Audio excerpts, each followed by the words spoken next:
C'était il y a 24 ans, vous vous rendez compte, l'équipe de France qui devenait pour la première fois championne du monde, une victoire 3-0. Et donc on va lister les matchs qui sont peut-être au moins aussi plus grands que cette finale de Coupe du Monde de 1998 face au Brésil. C'est à vous, Alicia. Et il y en a des matchs, j'espère que vous êtes prêts. Là, ce sera un petit marathon. Johan en parlait un peu plus tôt. Le France-RFA 82, bien évidemment. On a fêté les 40 ans de ce match légendaire le 8 juillet dernier, demi-finale de Coupe du Monde dans la fournaise de Séville. Les Bleus qui se voyaient déjà disputer la finale avant cette séance de tir au but gâchée. On enchaîne avec le France-Espagne 84, finale de l'Euro au Parc des Princes, premier titre majeur de l'équipe de France de son histoire, les Bleus de Michel Hidalgo. France-Brésil 86, quart de finale à Guadalajara, 65 000 spectateurs, match au sommet de l'intensité qui a marqué les esprits en France. Le France-Brésil 98, on ne pouvait pas passer à côté, cette une mythique de l'équipe pour l'éternité. France-Italie 2000, l'équipe de France qui entre dans l'histoire en réalisant le doublé avec cette victoire à l'Euro 2 ans plus tard face à l'Italie. Le France-Brésil 2006, quart de finale de Coupe du Monde, la masterclass de Zizou. Le France-Italie également 2006 qui a marqué le plus les Français. C'est la finale perdue face à l'Italie avec le coup de tête de Zizou, dernier match de sa carrière. Et on termine avec le sacre des Bleus en 2018 sous la pluie moscovite face à la Croatie. Après 98, l'équipe de France de Paul Pogba, Mbappé ou encore Griezmann qui écrivent leur propre histoire. Merci beaucoup Alicia, des rencontres qui ont fait voyager. Pour un peu décrire les coulisses de ce qui s'est passé en plateau, les chroniqueurs avaient les yeux qui brillaient devant tant de souvenirs.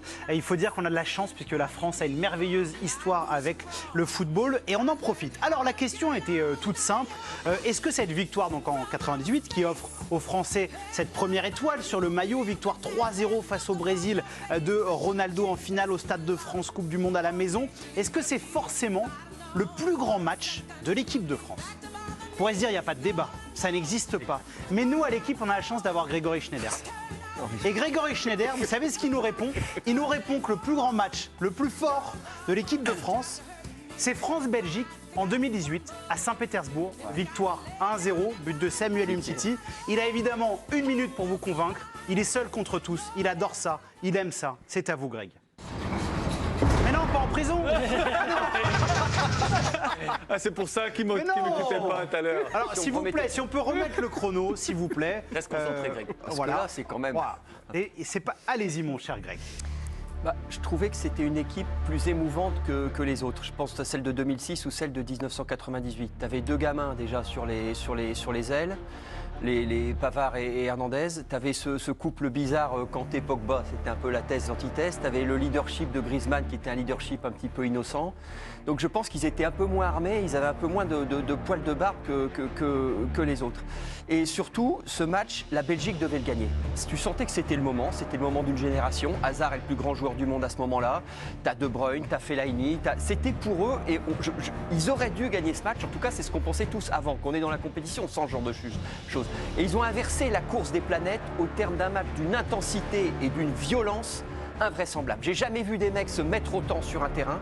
Et pour autant, les Français sont restés à 6 fautes alors que les Belges étaient à 16. Ils sont restés dans le contrôle. Ils sont allés à 19 tirs alors que les Belges étaient à 9.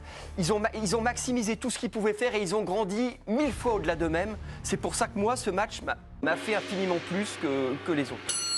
Bravo, Greg, c'était pas facile. Vous avez très très bien défendu. J'aurais aimé qu'il fasse noir, mais désolé, c'est des petits problèmes de lumière. Mais je l'ai dit comme je chantais. Hein, après, pour aller dans votre sens, j'étais au stade, l'intensité était monstrueuse. On n'a jamais, voilà. C'était monstrueux. Est-ce que vous avez convaincu vos petits camarades? Je demande pour cette grande occasion un habillage à la 98, s'il vous plaît. Oh, cette musique, c'est fantastique. Évidemment, pendant qu'on donne le tour de table sur Twitter, vous votez si vous avez été convaincu par Greg Schneider, le compte Twitter de l'équipe du soir. Olivier Bossard? Non. Non. Yohan Rioux? Je ne change pas d'avis, mais formidablement convaincant. D'accord. Nabil Djellit? C'est une émission de science-fiction, parce que moi, il n'est même pas dans le top 10. Ah bah d'accord. Vous n'avez pas convaincu Nabil Djellit. Étienne? Non, pour moi, il a été très bon, mais ça ne m'a pas convaincu. Vous avez été très bon, vous avez été salué par votre tour de table. Merci beaucoup, Greg. Alors, je vais commencer par Nabil, parce que vous avez... Ça va aller vite, c'est clinique. Allez-y. tout à l'heure, il nous expliquait par A plus B que le Graal, c'était de gagner la Coupe du Monde. Donc gagner la Coupe du Monde, ça passe par une finale. Et donc, pour moi, le football français, il y a eu l'Euro 84, voilà. Bien sûr, face à l'Espagne. Voilà, qui est Patiné. important, qu'il ne faut pas oublier. Mais le Graal du Graal, quand tu étais gamin, qui était à la cour d'école avec tes copains, il y a 2 trucs. 2 trucs à gagner. Le Ballon d'Or et la Coupe du Monde. Vous mettez le Ballon d'Or avant la Coupe du Non, Monde. mais la Coupe du Monde, le Ballon d'Or, comme vous voulez. Comme a dit Maradona, quand il était gamin, ils ont été le voir, regardez ce qu'il a dit. Ouais. Il a gagné la Coupe du Monde avec mon pays. Donc, pour moi, ça a tout déverrouillé. Pour vous, c'est le plus fort quoi qu'il arrive. Et le doublé de Zidane, on bat le Brésil, la plus grande nation du football, de l'histoire du football, on leur claque 3-0. Il y a 1,5 million de personnes sur les champs. Qu'est-ce que vous voulez de plus? Alors, on a fait que loser pendant un certain temps. Et là, chez nous, c'est à domicile. Enfin, je vois pas ce qu'il y a de plus. Après, sur la qualité du match, et je terminerai là-dessus et je lâcherai le ballon. Ouais, j'ai peut-être un tout petit peu plus vibré pour le 2006. France-Brésil, 1-0. Zidane contre les 4 ballons d'or. Ouais. Parce que voilà, on était un peu outsider à ce moment-là et tout, Ronaldinho, l'histoire. Kaka, Ronaldo. Mais pour moi, le plus grand match de l'histoire du football français, c'est comme un premier amour, c'est cette victoire Olivier contre Bossard. le Brésil, quoi. C'est Mais tout, en fait, faut pas je vais expliquer, rebondir quoi. sur ce que dit Nabil. Vous juste aimez à bien la fin, rebondir et sur Nabil. Oui, ça fait Ouais, 2 mais fois. pas trop quand même. Parce que... Ça commence à être. Après, vous faites ce que vous voulez à France Foot, hein, mais voilà, c'est Ok. C'est pas aussi tard que d'habitude. L'émission n'est pas aussi tard que d'habitude, Olivier. Fais gaffe. Et je vais rebondir là-dessus derrière. Du coup. Voilà, si je colle à la question, plus grand match de Ouais, l'histoire, colle à la question. je réponds non également. C'est le match le plus mythique pour moi, mais c'est pas le plus grand match de l'histoire des Bleus. allez-y. Parce Ouais. que pour faire un grand match, il faut être 2. Et ce soir-là, le Brésil, c'était pas le Brésil qu'on connaissait. Ça va. On avait Ronaldo qui était sur une jambe, qui a joué Il y avait malade. des convulsions avant. Ouais. Avait des convulsions avant. Au niveau technique et au niveau du spectacle, c'était pas exceptionnel. La preuve, on marque sur 2 coups de pied arrêtés Faut tomber sur de la plus part fort, de Olivier. Zizou. C'est pas le plus grand match que j'ai vu. Clairement, c'est mythique, mais c'est pas le plus grand. Pour moi, il y en a Ce 2. serait le plus Juste un petit Par indice pour exemple. vous, le plus grand, Ouais. c'est lequel du coup? France-Belgique, non? Et moi, il y en a 2. C'est le France-Italie Euro 2000 et le France-Espagne, le 8e de 2006 qui m'a marqué. Avec le but de Ribéry. Avec le but de Ribéry et Zizou qui va sacrifier l'Espagne. Après, c'est une question de celui-là, génération C'est aussi, hein. un petit peu comme mon France-Belgique, son France-Espagne, il y a quelque chose qui tourne. C'est ça. C'est-à-dire qu'il y a quelque chose, ils doivent perdre, ils vont à l'abattoir, tout le monde le pense, et les mecs arrivent à inverser le momentum et la course des planètes. C'est pour ça que ça m'a surpris. C'est ça qui... Petite, Ouais, bien petite sûr. parenthèse grecque sur 2018. Ce qui m'a surpris dans votre choix, je comprends l'intensité, encore une fois, Ouais, vous y étiez. de ce match. Mais pour moi, la bascule, c'est l'Argentine. Il m'a semblé que du côté belge, ils étaient sûrs de nous le faire. D'accord. Et d'ailleurs, en zone mixte, ils faisaient une tête épouvantable parce qu'ils Oui. ne comprenaient rien à ce qui s'était passé. Ils étaient sûrs de nous le faire. D'accord. Et inverser, ça, Septembre. en sport, c'est ce qu'il y a de plus... Enfin, je trouve que c'est ce qu'il y a de plus... Avant de donner la parole à pardon. Johan Rioux qui trépille, Qui piaffe je le vois, d'impatience. et vous allez parler, mon cher Johan, ne vous inquiétez pas, je vous en fais la promesse. Étienne, pour vous, c'est forcément France 98? Oui, forcément. Mais vraiment forcément. Et je pense Allez-y. que jusqu'au bout de ma vie, je pense qu'on va avoir d'autres matchs fantastiques, etc. Mais pour moi, le foot, c'est les émotions. Et je crois que j'ai jamais eu autant d'émotions durant un match que durant ce match-là. Alors, j'étais jeune, j'avais 14 ans. Racontez-nous votre soirée. J'étais rentré de la demi-finale, j'étais ramasseur de balles à Marseille la veille. Et j'étais rentré, je suis arrivé juste en cours de match, tout début du match, j'ai loupé le début du match. Et ensuite, moi, mes parents avaient un bar, etc. Donc, il y avait des télévisions partout, les terrasses pleines, la place du Martré à Paimpol qui était pleine.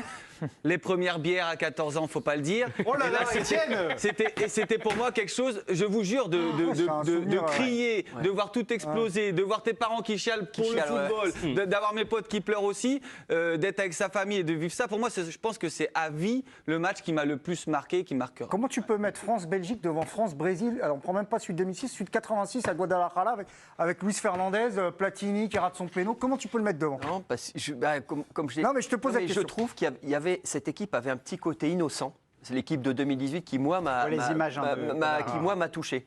Je trouve que ce que véhiculait un mec comme Griezmann par exemple, qui est un petit peu un petit bonhomme un petit peu léger avec ses, il y avait vraiment quelque chose de, ils n'étaient pas taillés pour aller renverser des montagnes comme les mecs de 2006 qui étaient des gros cums à tous les postes, du Galas, du Thuram, du Maquet, Là, c'était un petit peu des jeunes mecs et je trouve que c'est le fait qu'ils se réalisent dans la victoire malgré cette inexpérience.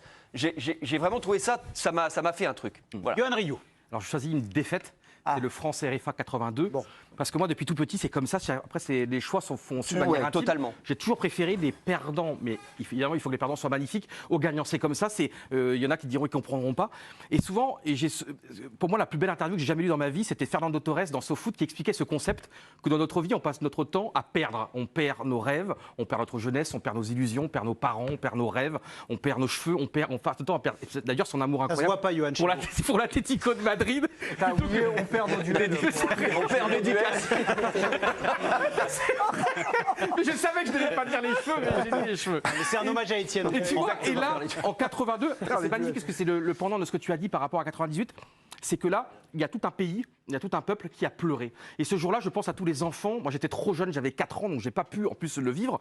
Mais tous ceux qui étaient les jeunes, les enfants, les ados, ce soir-là ont perdu déjà leur enfance. Ils ont appris ce que c'était la défaite, une défaite qui est cruelle. Ils ont appris l'injustice. N'oublions pas. Ils ont appris que dans la vie, ça pouvait mal finir. Oui, et surtout, c'est que voilà, on a appris la cruauté, c'est qu'on nous a volé une finale de Coupe du Monde. Parce que là, évidemment, la France aurait dû gagner ce match, puisqu'il y a eu une énorme erreur d'arbitrage, si ce n'est pas plusieurs. Et que ce jour-là, en 1982, alors qu'on était un pays qui ne gagnait pas encore, on n'avait pas encore cette culture de la gagne. Et là, on avait une équipe extraordinaire, une équipe fantastique, une équipe joueuse, une équipe d'ailleurs, l'équipe magazine, les 2 derniers samedis, a retrouvé quasiment tous les joueurs de l'époque. Protagonistes, ouais. Et c'était poignant, parce que les joueurs, encore aujourd'hui, sont marqués à vie.